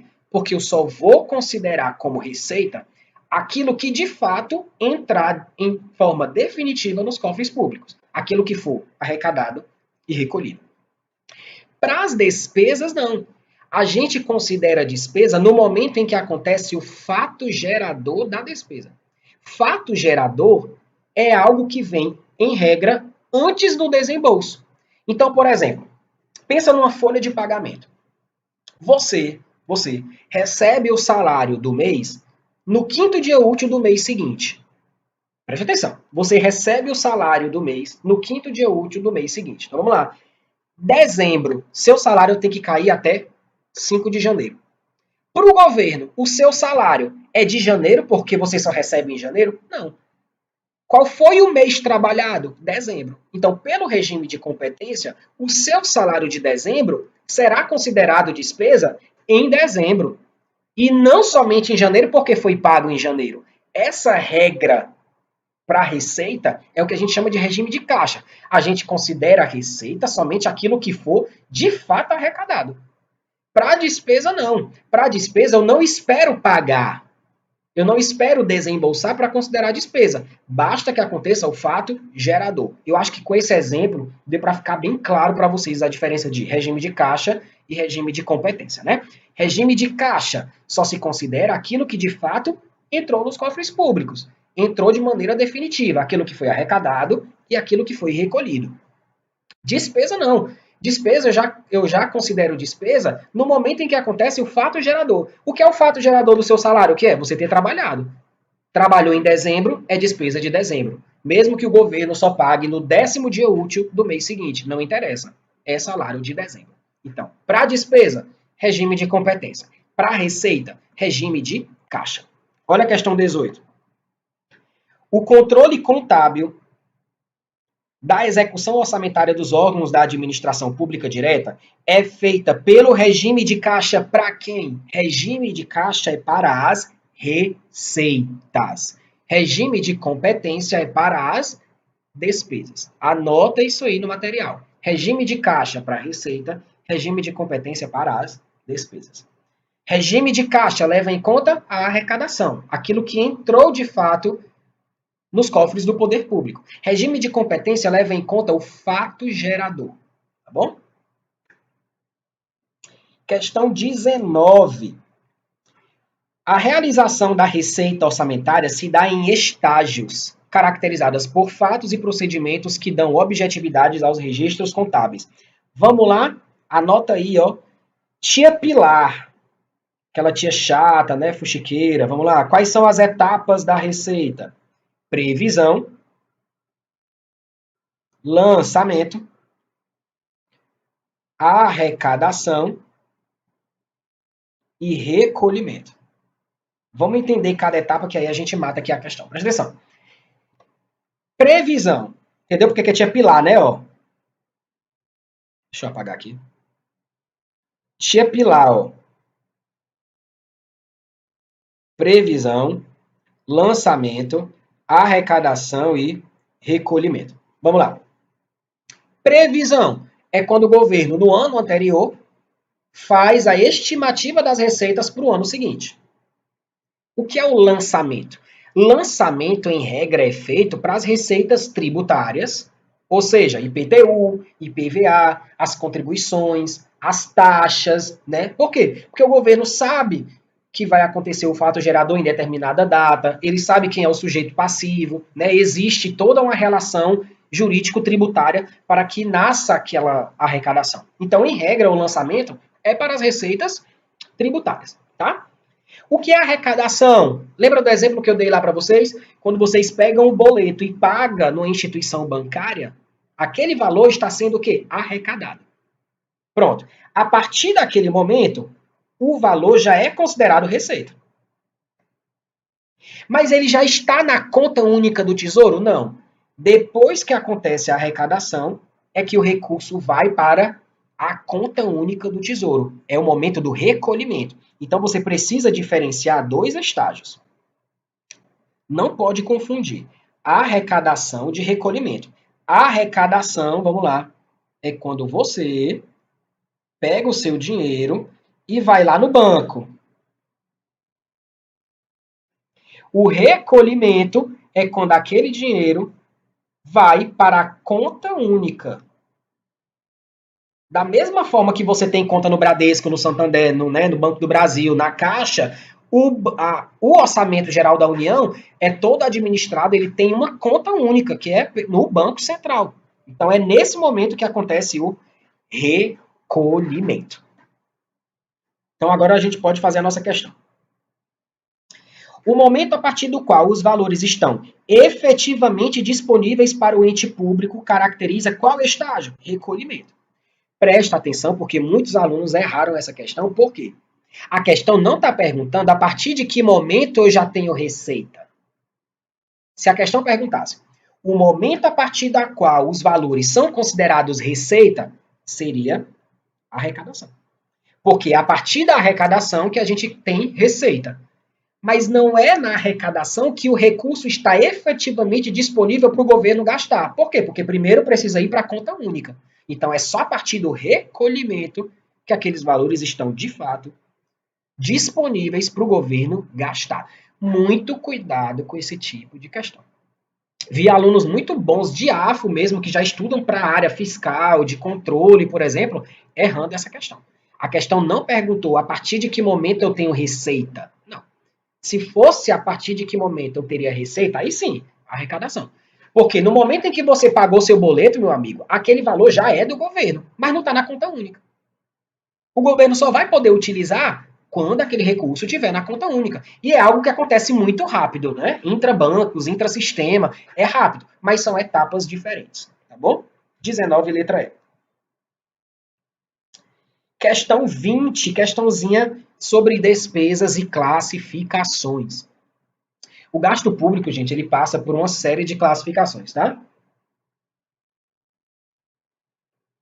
Não cabe a gente aqui ficar trabalhando todas as classificações, que é uma aulazinha de reta final. Mas vamos lá. Vamos destrinchar cada classificação dessa, que aí você já vai treinado para as próximas questões. As despesas, elas são organizadas em vários tipos de classificações.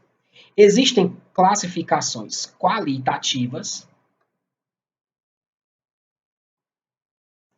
e existem classificações quantitativas.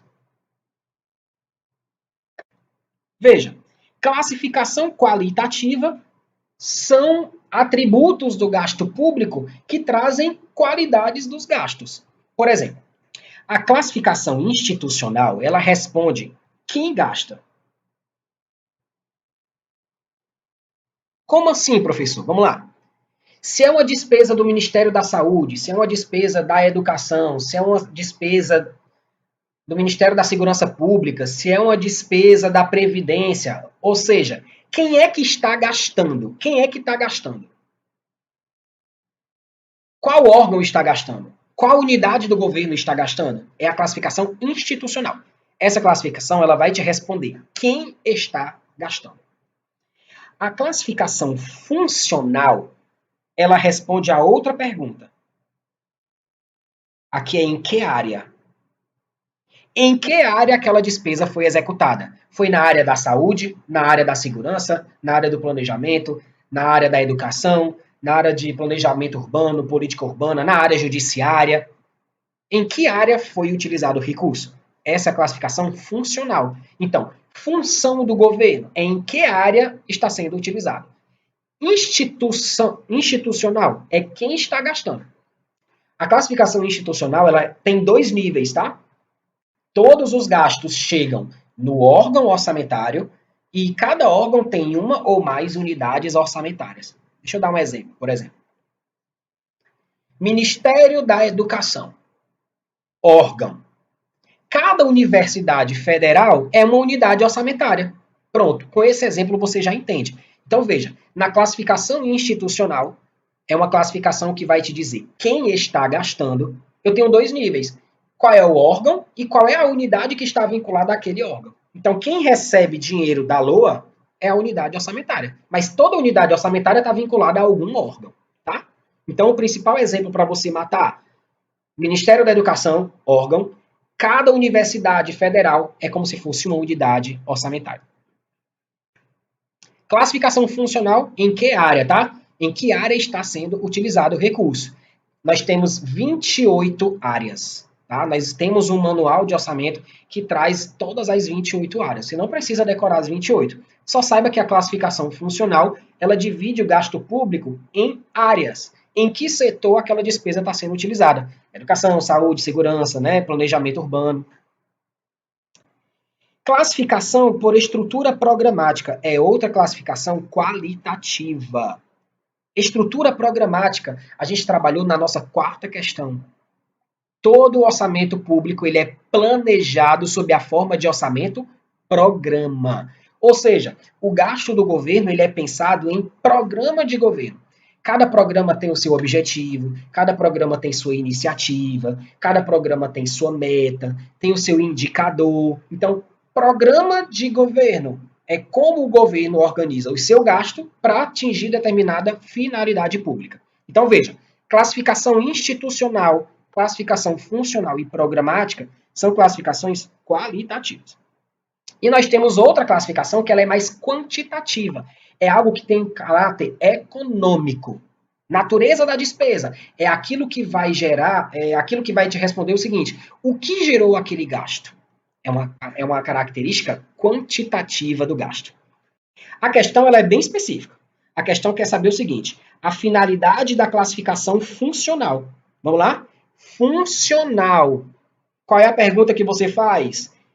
Em que área se gasta? É isso? Vamos lá. A letra A diz assim: identificar se os recursos pertencem ao orçamento fiscal, investimento ou seguridade social. Não, gente. Existe uma classificação para isso, mas é a classificação por esfera orçamentária.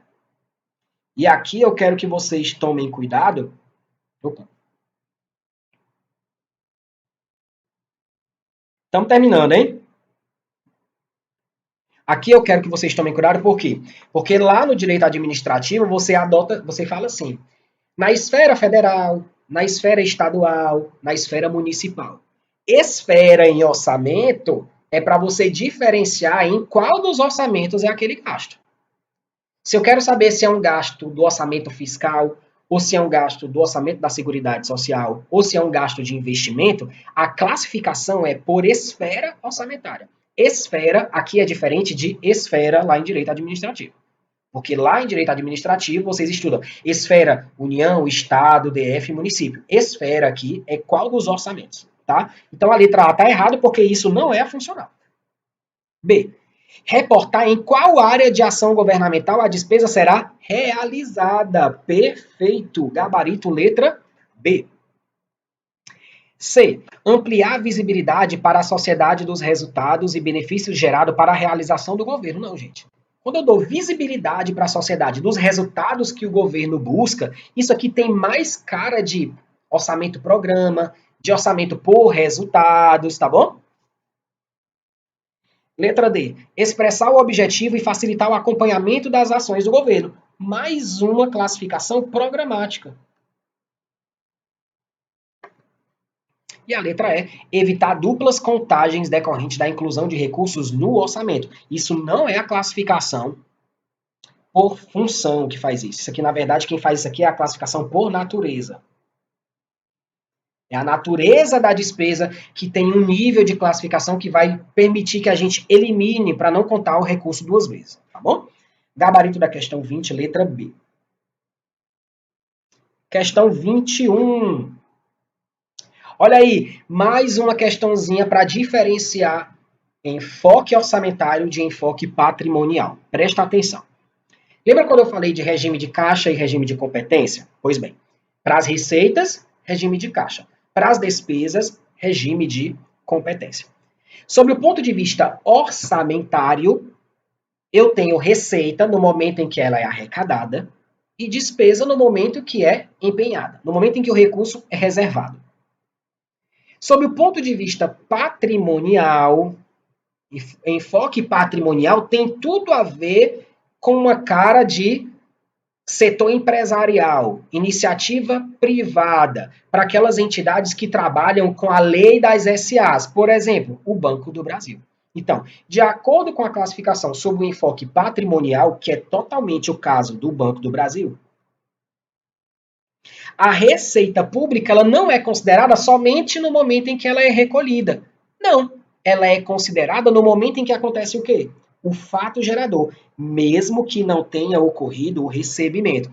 Presta atenção que isso aqui é como se fosse uma exceção, é como se fosse o contrário do que eu falei na questão anterior. Presta atenção. Regra: receita é considerada no momento em que ela é arrecadada. Regime de caixa. Mas o regime de caixa é um enfoque orçamentário. Enfoque patrimonial, eu considero tanto receita como despesa no momento em que acontece o fato gerador. Independentemente de ter acontecido o recebimento ou ter acontecido o pagamento. Então, fato gerador, não importa em que momento o dinheiro entra no cofre público ou sai do cofre público. O que importa é o momento do fato gerador, enfoque patrimonial, tanto para receita como para despesa. Enfoque orçamentário é diferente, porque no enfoque orçamentário, receita só se considera quando, de fato, arrecada. Quando ela, de fato, é recolhida para os cofres públicos. Já a despesa, ela é pelo regime de competência, tanto no enfoque orçamentário, como no enfoque patrimonial. Tá bom? Questão 21, letra C. Então, anota assim, para você não errar, né, lá na hora da prova. Enfoque patrimonial é uma exceção ao regime de caixa da Receita. Porque a regra é que a Receita obedece o regime de caixa. Mas regime de caixa é enfoque orçamentário. Quando eu falo de enfoque patrimonial, você vai lembrar de quem? De quem? Fato gerador. Enfoque... Opa, toda vida eu erro aqui. Enfoque patrimonial, você vai levar em conta fato gerador, independentemente de recebimento ou pagamento. Gabarito letra C. E para terminar, vamos para a questão 22. Questão 22 fala da classificação programática, tá? Como é que o governo organiza os seus gastos? Através de programas, tá? Vamos lá.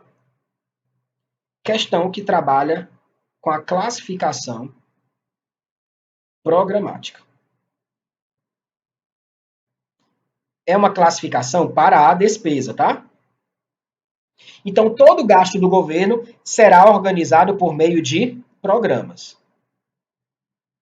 Lembra a ideia do orçamento-programa, questão 4? O que é um programa de governo? O que é um programa do governo federal? O que é um programa do governo estadual? O que é um programa do governo municipal? É como o governo organiza os seus gastos através de programas de trabalho. Cada programa desse vai ter uma iniciativa, um objetivo, uma meta, um indicador. Cada programa desse vai ter, por exemplo, um órgão responsável. Ele precisa ser regionalizado, eu preciso ter a regionalização dele. Os programas de trabalho, gente, eles são discriminados onde? No plano plurianual. É lá no PPA que a gente tem os programas. Então, programa, ele está dentro do plano plurianual. Os programas do governo estão dentro do plano plurianual. Tá?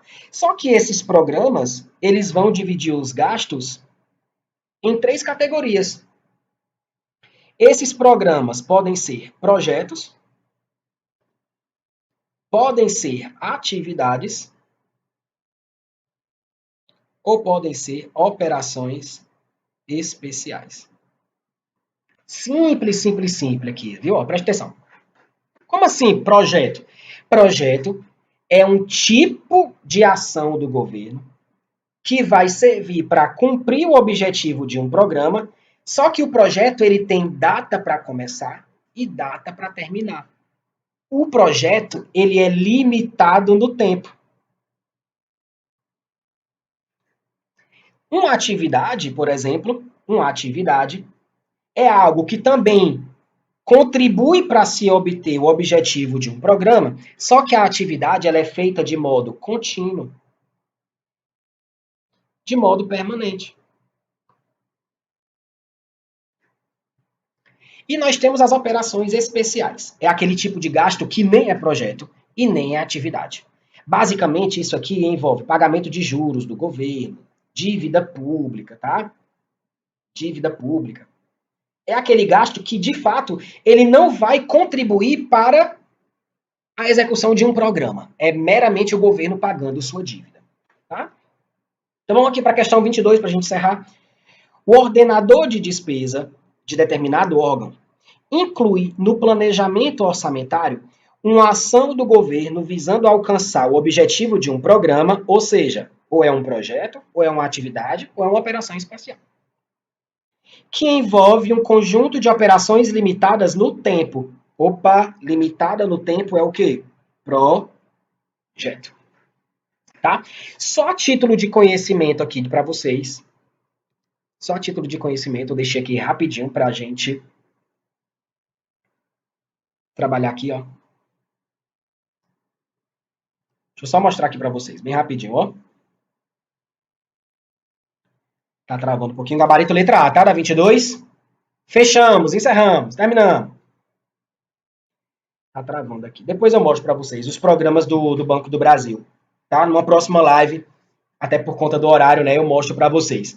Só para vocês identificarem que tipo de ação é um projeto, que tipo de ação é uma atividade, tá? Geralmente, gente, um projeto, ele vai ser uma implementação, uma construção, uma aquisição. Isso é um projeto. Atividade é manutenção. Atividade é custeio. Por exemplo, pagamento de folha é algo contínuo, é algo permanente. Aquilo ali é manutenção. Então, a ação em que o governo faz o pagamento da folha é uma atividade. Agora, a construção de uma nova sede do Banco do Brasil, a implementação de novas tecnologias no Banco do Brasil, a ampliação da rede de atendimento, veja, tudo isso contribui para o programa, tem data para começar e data para terminar. Isso é projeto. Então é fácil você identificar o que é um projeto do que é uma atividade, principalmente para a galera que já estuda administração geral, né? Então com isso a gente termina a nossa aula. Peço perdão aí pelo horário, tá? Foi o que vocês acharam? Tudo certo? Sobreviveram até aqui? Quero muitos likes, muitos prints. Tá? Marca lá o curso Prime, marca o professor, tá? Minhas redes sociais estão disponíveis aí no material. Prof. Leandro Ravielli. Sigam lá no Instagram. Tenho minhas redes sociais, meu Telegram, tem um grupo VIP de alunos. Menino, eu tô aqui, ó, do lado de vocês, viu? Para tirar todas as suas dúvidas. E para a galera que vai aproveitar a promoção aí, ou para quem já tem o curso, a gente se encontra lá no curso teórico, tá bom? Lá na parte de orçamento público e na mentoria, tá bom? Lembrando, os links estão disponíveis aqui na descrição do vídeo. No material, na primeira página, você também tem o link para você, tirando essa minha foto horrorosa, né? Você também, ó, clica aqui, você vai assinar o curso lá com 60% de desconto e 20% de cashback, viu? Então, tá valendo. Deliane avisou que é só até hoje, últimas horas. Então, você só tem hoje para adquirir num precinho super bacana, tá bom? Para quem já está no curso, boa maratona lá de aula. Não esqueçam de começar o curso pela mentoria e depois sigam para o curso, tá bom? Se você seguir exatamente a mentoria, você vai ser aprovado. Eu não tenho dúvida que você vai aprovar nesse concurso, tá bom? Obrigado, beijo, boa noite, até a próxima maratona aí, a gente se encontra lá no curso. Tchau, tchau.